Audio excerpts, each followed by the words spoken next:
नमस्कार साथियों, आज हम यूपी पीसीएस की प्रारंभिक परीक्षा 2016 के भारतीय संविधान एवं राज्य व्यवस्था के प्रश्नों को हल करेंगे, जिसमें कि पहला प्रश्न है हमारा अनुच्छेद 249 के खंड क्लॉज 1 के अंतर्गत पारित प्रस्ताव निम्नलिखित में से किससे अधिक समय के लिए प्रवृत्त नहीं रहेंगे। ए 1 माह, बी 3 माह, सी 6 माह या डी 1 वर्ष। तो इसका राइट आंसर होगा डी, यानी कि 1 वर्ष के अंतर्गत। आर्टिकल 249 के खंड क्लॉज 1 के अंतर्गत पारित प्रस्ताव जो हैं वह 1 वर्ष से अधिक समय के लिए प्रवृत्त नहीं रहेंगे। आर्टिकल 249 की बात करें तो यह राज्य सूची के विषय के संबंध में संसद को विधि बनाने की शक्ति प्रदान करता है। तो इसका राइट आंसर हो गया डी, यानी कि 1 वर्ष। प्रश्न नंबर है दूसरा, सरकारीय आयोग निम्नलिखित संबंधों में से किसकी समीक्षा हेतु स्थापित किया गया था। ए प्रधानमंत्री तथा राष्ट्रपति के मध्य, बी विधायिका तथा कार्यपालिका के मध्य, सी केंद्र तथा राज्यों के मध्य, डी कार्यपालिका तथा न्यायपालिका के मध्य। तो इसका राइट आंसर होगा सी, यानी कि केंद्र तथा राज्यों के मध्य। 1983 में केंद्र सरकार ने उच्चतम न्यायालय के सेवानिवृत्त न्यायाधीश थे आर.एस. सरकारिया, उनकी अध्यक्षता में केंद्र तथा राज्यों के संबंधों पर एक 3 सदस्यीय आयोग का गठन किया और इस आयोग ने केंद्र और राज्य संबंधों की सुधार की दिशा में 247 सिफारिश प्रस्तुत की। प्रश्न नंबर है इसका राइट आंसर हो गया हमारा सी, यानी कि केंद्र तथा राज्यों के मध्य। प्रश्न नंबर है तीसरा, राज्य वित्त आयोग है एक विधिक संस्था, असंविधिक संस्था या सी संवैधानिक संस्था या डी उपयुक्त में से कोई नहीं। तो इसका राइट आंसर होगा सी, यानी कि राज्य वित्त आयोग जो है यह एक संवैधानिक संस्था है और इसे संविधान के आर्टिकल 243 आई या झा के अंतर्गत इसका प्रावधान किया गया है। प्रश्न नंबर है 4, भारतीय संविधान के किस अनुच्छेद के अंतर्गत अंतर्राष्ट्रीय समझौतों को प्रभावी बनाने हेतु संसद राज्य सूची के विषय पर कानून बना सकता है। ए आर्टिकल 249, बी अनुच्छेद 250, सी अनुच्छेद 252 या डी अनुच्छेद 253। तो इसका राइट आंसर होगा डी, यानी कि अनुच्छेद 253 इज राइट आंसर। आर्टिकल 253 जो है वह अंतर्राष्ट्रीय करारों को प्रभावी करने के लिए विधान बनाता है। और आर्टिकल 249 की बात करें तो यह राज्य सूची के विषय के संबंध में राष्ट्रहित में विधि बनाने की जो शक्ति है वह संसद को प्राप्त कराता है। और आर्टिकल 250 जो है, यदि आपातकाल की उद्घोषणा हो जाती है तो उस समय राज्य सूची के विषय पर विधि बनाने की जो शक्ति है वह संसद को प्रदान करता है। और आर्टिकल 252 जो है यह 2 या अधिक राज्यों के लिए उनकी सहमति से विधि बनाने की जो शक्ति है वह संसद को प्राप्त है। तो इसका राइट आंसर हो गया डी, यानी कि आर्टिकल 253 जो है वह अंतर्राष्ट्रीय समझौतों को प्रभावी बनाने हेतु संसद जो है राज्य सूची के विषय पर कानून बना सकती है आर्टिकल 253 के तहत। प्रश्न नंबर है 5, भारतीय संविधान के किस अनुच्छेद में निर्वाचन आयोग के लिए प्रावधान है। ए आर्टिकल 320, बी आर्टिकल 322 या सी आर्टिकल 324 या डी आर्टिकल 326। तो इसका राइट आंसर होगा सी, यानी कि article 324 is a right answer. Article 324 के अंतर्गत निर्वाचनों के अधीक्षण, निदेशन और नियंत्रण तथा निर्वाचन आयोग को निहित किया गया है। और निर्वाचन आयोग जो है वह संविधान के भाग 15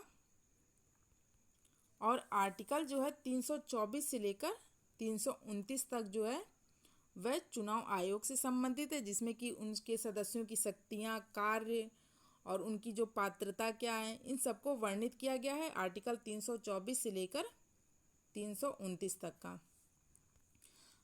अब बात करें कि भारत में चुनाव आयोग की स्थापना कब हुई, तो इसकी स्थापना 25 जनवरी 1950 को हुई और 25 जनवरी को मतदाता दिवस भी मनाया जाता है। और निर्वाचन आयोग का जो सचिवालय है वह नई दिल्ली में स्थित है। और इनके कार्यकाल की बात करें, चुनाव आयुक्तों की कार्यकाल जो होता है वह 6 वर्ष या 65 वर्ष, जो भी पहले हो 6 वर्ष या 65 वर्ष। और आर्टिकल 320 की बात करें तो यह लोक सेवा के कृत्यों से संबंधित है, लोक सेवा के कृत्यों से संबंधित है आर्टिकल 320। आर्टिकल 322 जो है यह लोक सेवा आयोग का व्यय से संबंधित है, 322 जो है लोक सेवा के व्यय से संबंधित है। और आर्टिकल 326 जो है यह लोकसभा और राज्यों की विधानसभाओं के लिए निर्वाचन जो होगा वह वयस्क मताधिकार पर होगा, ये आर्टिकल 326 में वर्णित है। तो इसका राइट आंसर हो जाएगा हमारा आर्टिकल 324 जो है वह निर्वाचन आयोग का प्रावधान करता है, आर्टिकल 324 से 329। तो सी इज ए राइट आंसर। प्रश्न नंबर 6, भारत के सर्वोच्च न्यायालय ने संविधान के आधारभूत ढांचे के सिद्धांत को स्पष्ट किया है। ए गोलकनाथवाद 1967 में, बी सज्जन सिंहवाद 1965 में, सी शंकरी प्रसाद वाद 1951 में, या डी केशवानंद भारतीवाद 1971 में। तो इसका राइट आंसर होगा डी, यानी कि भारत के सर्वोच्च न्यायालय ने केशवानंद भारतीवाद 1971 में संविधान के आधारभूत ढांचे के सिद्धांत को स्पष्ट किया है। प्रश्न नंबर 7, निम्नलिखित में से कौन पंचायतों की संरचना के बाबत उपबंध करने को अधिकृत है? ए राज्य का राज्यपाल, बी राज्य का विधानमंडल, सी भारत की संसद, या डी भारत का राष्ट्रपति। तो इसका राइट आंसर होगा बी, यानी कि राज्य का विधानमंडल। संविधान का जो आर्टिकल है 243 गा, संविधान का आर्टिकल 243 का जो है वह पंचायतों की संरचना से संबंधित है और इसके अनुसार किसी राज्य का विधानमंडल जो विधि के द्वारा पंचायतों की संरचना जो है कि का जो उपबंध है वह बाबत उपबंध कर सकता है। तो इसका राइट आंसर हो गया बी जे राइट आंसर, या राज्य का विधानमंडल, और आर्टिकल पूछेगा तो 243 गा। प्रश्न नंबर 8, संविधान के किस भाग में पंचायती राज व्यवस्था संबंधित प्रावधान दिए गए हैं? ए भाग 9, भाग 6, सी भाग 3, या डी भाग 4A। तो इसका राइट आंसर होगा ए, यानी कि भाग 9। संविधान के भाग 9 में पंचायती राज व्यवस्था संबंधित प्रावधान किए गए हैं, जिसे कि संविधान के 73वें संविधान संशोधन 1992 अधिनियम के द्वारा स्थापित किया गया। और संविधान का भाग 6 की बात करें तो यह राज्य से संबंधित है, और भाग 3 यह मूल अधिकार से संबंधित है, और भाग 4A जो है ये मौलिक कर्तव्यों से संबंधित है, जिसे कि सरदार स्वर्ण सिंह समिति की सिफारिश के दौरान जोड़ा गया था 42वें संविधान संशोधन 1976 के द्वारा। प्रश्न नंबर 9, पंचायती राज व्यवस्था अपनाई गई थी। ए लोगों को राजनीतिक जागरूकता प्रदान करने के लिए, बी लोकतंत्र की शक्तियों के विकेंद्रीकरण के लिए, या सी कृषकों को शिक्षित करने के लिए, या डी उपयुक्त में से कोई नहीं। तो इसका राइट आंसर हो जाएगा बी, यानी कि लोकतंत्र की शक्तियों को विकेंद्रित करने के लिए 73वें संविधान संशोधन अधिनियम 1992 के द्वारा पंचायती राज व्यवस्था की स्थापना की गई थी। तो B is a right answer. अगर पूछे कि भारत में ऐसा कौन सा राज्य है जहां पर पहली बार पंचायती राज की स्थापना हुई, तो राजस्थान देश का ऐसा राज्य है। राजस्थान के नौगौर जिले में, जो कि उस समय के तत्कालीन प्रधानमंत्री थे पंडित जवाहरलाल नेहरू के उनके द्वारा स्थापना की गई थी 2 अक्टूबर 1959 को। तो इसका राइट आंसर हो जाएगा बी, यानी कि लोकतंत्र की शक्तियों का विकेंद्रीकरण के लिए पंचायती राज की स्थापना की गई थी। प्रश्न नंबर 10, भारत में पंचायती राज व्यवस्था का शिल्पी किसे कहा जाता है? ए आचार्य नरेंद्र देव, बी GV.K. राव, सी BR मेहता, या डी LM सिंघवी। तो इसका राइट आंसर होगा सी, यानी कि BR मेहता। सी जे राइट आंसर। जनवरी 1957 में भारत सरकार के द्वारा जो सामुदायिक विकास कार्यक्रम जो कि 1952 में चलाया गया, और राष्ट्रीय विस्तार सेवा कार्यक्रम जो कि 1953 में चलाया गया, ये दोनों बहुत बार एग्जाम में पूछे जाते हैं। इनके द्वारा जो कार्य किए गए थे उनकी जांच करने और बेहतर ढंग से कार्य करने के लिए उपाय सुझाने के लिए एक समिति का गठन किया गया था, और इसी समिति के अध्यक्ष जो थे वह बलवंत राय मेहता जी थे। तो इसका राइट आंसर हो गया सी, यानी कि BR मेहता। प्रश्न नंबर 11, निम्नलिखित कथनों पर विचार कीजिए। कथन ए, संविधान के अनुच्छेद 32 को डॉक्टर अंबेडकर ने इसकी आत्मा कहा था। बी, अनुच्छेद 32 मौलिक अधिकारों के अतिक्रमण के विरुद्ध प्रभावी उपचार का प्रावधान करता है, और कूट दिया है ए, ऑप्शन ए है, ए तथा आर दोनों सही है, और ए का सही स्पष्टीकरण आर है, यहाँ छूट गया है थोड़ा सा। और बी ए तथा आर दोनों ही सही है, किंतु ए का सही स्पष्टीकरण आर नहीं है। तो इसका राइट आंसर हो जाएगा ए, यानी कि ए तथा आर दोनों सही है और ए का सही स्पष्टीकरण आर है, क्योंकि संविधान का जो आर्टिकल 32 है उसको डॉक्टर अंबेडकर जी ने इसकी आत्मा कहा है। और आर्टिकल 32 जो है वह मौलिक अधिकारों के अतिक्रमण के विरुद्ध प्रभावी उपचार का प्रावधान करता है। प्रश्न नंबर है 12, तो इसका राइट आंसर हो गया ए।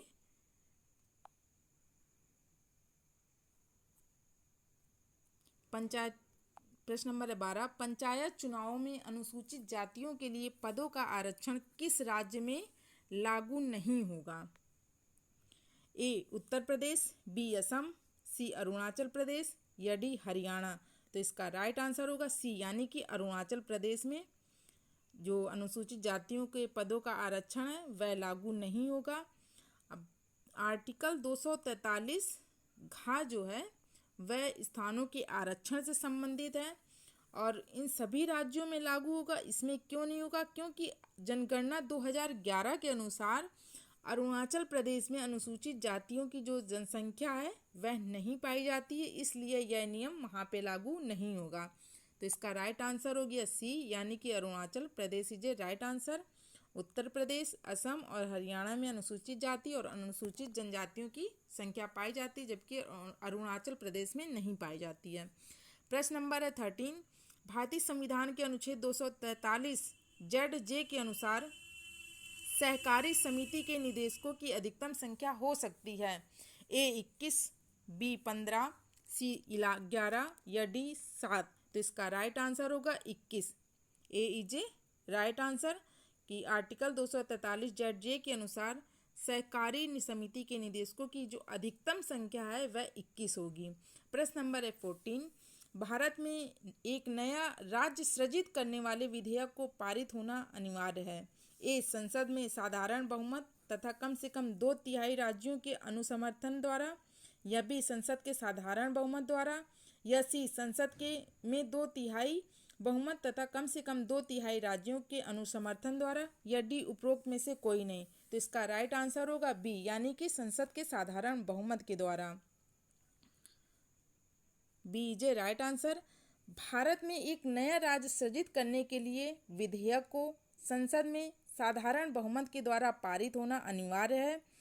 संविधान का आर्टिकल जो 4 है वह स्वयं यह घोषित करता है कि आर्टिकल 4 की बात करें तो यह घोषित करता है कि नए राज्यों का प्रवेश या गठन जो है वह संविधान 2 के अंतर्गत, यह नए राज्यों के निर्माण और सीमाओं तथा क्षेत्र तथा नामों में परिवर्तन की बात करता है। और आर्टिकल 3 जो है यह संविधान के अनुच्छेद 368 के तहत इसे संशोधन नहीं माना जाएगा, अर्थात इस तरह का जो कानून है एक सामान्य बहुमत और साधारण विधायी प्रक्रिया के जरिए पारित किया जा सकता है। तो इसका राइट आंसर हो जाएगा बी, यानी कि संसद के साधारण बहुमत के द्वारा। प्रश्न नंबर है 15, भारत में नागरिकों के मौलिक अधिकारों में संशोधन कौन कर सकता है? ए लोकसभा, बी राज्यसभा, सी संसद या डी सर्वोच्च न्यायालय। तो इसका राइट आंसर होगा सी, यानी कि संसद। आर्टिकल 368 के तहत जो कि संसद के दोनों सदनों के विशेष बहुमत से पारित किया गया हो उसमें संशोधन कर सकती है। तो सी इज ए राइट आंसर। भारतीय संविधान का कौन सा अनुच्छेद भारत की विदेश नीति से संबंधित है? आर्टिकल 380, आर्टिकल 312, आर्टिकल 60 या आर्टिकल 51। तो इसका राइट आंसर होगा सी, यानी कि आर्टिकल 51 जो है वह भारत की विदेश नीति से संबंधित है, जबकि आर्टिकल 60 की बात करें तो ये राष्ट्रपति के द्वारा शपथ या प्रतिज्ञान से संबंधित है। और आर्टिकल 312 जो है वह अखिल भारतीय सेवाओं से संबंधित है। और आर्टिकल 380 है वह निश्चित कर दिया गया है वो कि संविधान के 7वें संविधान संशोधन अधिनियम 1956 के द्वारा। तो इसका राइट आंसर हो गया कि कौन सा अनुच्छेद भारत की विदेश नीति से संबंधित है? तो अनुच्छेद 51। प्रश्न नंबर है 17, सूची फर्स्ट को सूची सेकंड से सुमेलित करिए। संस्थान और किस आर्टिकल में दिए गए हैं? भारत का नियंत्रक एवं महालेखा परीक्षक, आर्टिकल 148। वित्त आयोग की बात आर्टिकल 280 में की गई है। प्रशासनिक अधिकरण आर्टिकल 323 क्लॉज ए के अंतर्गत, और संघ लोक सेवा आयोग आर्टिकल 315 के अंतर्गत। प्रश्न नंबर है 18, निम्नलिखित में से कौन राष्ट्रपति के प्रसाद पर्यंत अपना पद धारण करता है? ए भारत का नियंत्रक एवं महालेखा परीक्षक, बी मुख्य निर्वाचन आयुक्त, सी लोकसभा अध्यक्ष, या डी भारत का महान्यायवादी। तो इसका राइट आंसर होगा डी, यानी कि भारत का जो महान्यायवादी है वह राष्ट्रपति के प्रसाद पर्यंत अपना पद धारण करता है। आर्टिकल 76 में भारत के महान्यायवादी के संबंध में उपबंध करता है। इसके अनुसार राष्ट्रपति उच्चतम न्यायालय के न्यायाधीश नियुक्त होने के लिए अर्हित किसी व्यक्ति को भारत का महान्यायवादी नियुक्त करेगा, और महान्यायवादी को अपने कर्तव्यों के पालन में भारत के राज्य क्षेत्र के सभी न्यायालयों में सुनवाई का अधिकार होगा, और वह राष्ट्रपति के प्रसाद पर्यंत पद को धारण करेगा, और जो राष्ट्रपति जो उसका पारिश्रमिक जो होगा वो प्राप्त करेगा जो राष्ट्रपति निर्धारित करेगा। तो इसका राइट आंसर हो जाएगा डी, यानी कि भारत का महान्यायवादी। सूची फर्स्ट को सूची सेकंड से सुमेलित कीजिए। संवैधानिक संशोधन की बात करें तो ये आर्टिकल 368, वित्त आयोग आर्टिकल 280, और वित्तीय आपात की बात करें तो 360, अखिल भारतीय सेवाएं 312। प्रश्न नंबर है 20, लोकसभा द्वारा पारित धन विधेयक राज्यसभा द्वारा भी पारित मान लिया जाएगा यदि राज्यसभा द्वारा उस पर कोई कार्यवाही नहीं की जाती है? ए 10 दिनों तक, बी 14 दिनों तक, या सी 15 दिनों तक, या डी 16 दिनों तक। तो इसका राइट आंसर होगा बी, यानी कि 14 दिनों तक।